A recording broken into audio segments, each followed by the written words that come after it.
बहुत समय पहले की बात है। एक गांव में एक गरीब किसान रहता था। उसकी पत्नी भी उसके साथ रहती। वह बहुत ही कंजूस थी। उसका पति उतना कमा नहीं पाता था जितना उसकी पत्नी चाहती थी। अरे देखो ना जी, पड़ोस की बीवी रोज नए नए गहने और साड़ी पहनती है। आप मुझे कुछ नहीं ला देते। मैं तंग आ गई हूँ आपके साथ रहने से। अरे भाग्यवान, लेकिन मैं क्या करूं? मैं जितना कमाता हूं उतना तो सिर्फ घर के खर्चे में ही चले जाते हैं। ठीक है, तुम चिंता मत करो, मैं अगले हफ्ते तुम्हारे लिए नई साड़ी ला दूंगा। वह किसान रोज खेत में काम करने चला जाता। उधर रामू नाम का उसका एक पड़ोसी था। उसका किराने की दुकान थी जो कि बहुत ज्यादा चलती थी, जिसमें बहुत भीड़ रहती थी। किसान के पत्नी ने सोचा, क्यों ना मैं इसे जाकर पूछूं कि यह इतना भाग्यशाली कैसे हैं, इसके पास इतने ग्राहक आते कैसे हैं और यह धीरे धीरे इतना अमीर कैसे हो गया। एक दिन वह रामू के दुकान पर चली गई।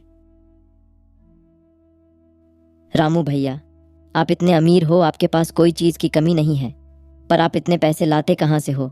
आपके पास इतना ग्राहक आते कैसे हैं?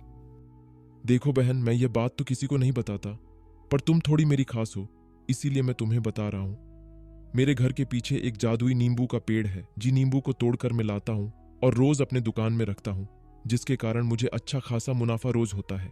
इतना सुनने के बाद किसान की पत्नी वहां से चली गई, पर वह बहुत ही लालची थी। उसने नींबू के पेड़ को उखाड़कर अपने घर में लगाने का सोचा। वह रात होते ही अपने पति के साथ उसे पेड़ को उखाड़ने के लिए चला गया। जैसे ही उसने उस पेड़ को उखाड़ने के लिए गया, तभी एक साधु बाबा प्रकट हो गए और बोले, अरे बालक, ये तुम क्या कर रहे हो? ये नींबू का पेड़ मैं इस रामू की लगन और मेहनत देखकर इसके घर में लगवाया है, जो कि बहुत ईमानदार है। अगर इसे तुम उखाड़ोगे तो तुम नष्ट हो जाओगे। नहीं बाबा, मैं चाहती हूँ कि मैं भी इनके जैसा अमीर बनूं। मेरे पति बहुत कम कमाते हैं, जिससे हमारा खर्चा भी नहीं चल पाता। ठीक है, यह मैं तुम्हें जादुई लौटा देता हूँ। तुम्हें जब भी लगे कि तुम्हारे पास पैसे की कमी है और तुम चिंता में हो, तब इस जादुई लोटा को घूमना, फिर इससे तुम्हें सोने के सिक्के निकलेंगे। पर याद रखना, जब तुम्हारे पास कोई चीज की भी कमी ना हो, अगर तुमने इसे घुमाया तो यह नष्ट हो जाएगा। फिर साधु बाबा ने उसे लौटा दे दिया और दोनों पति पत्नी खुशी खुशी घर आ गए।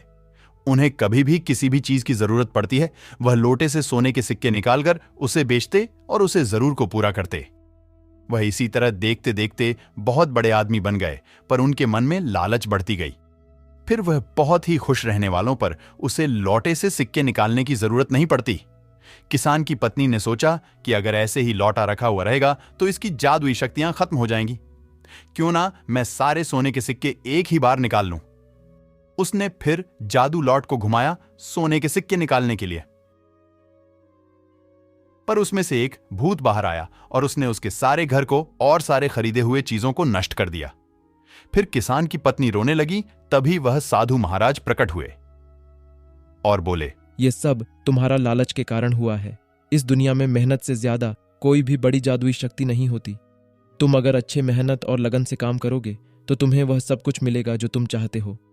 इतना कहने के बाद साधु बाबा गायब हो गए और किसान और उसकी पत्नी को लालच का फल मिल गया और फिर दोनों ही मेहनत करने लगे और कुछ समय बाद वह फिर से अमीर हो गए।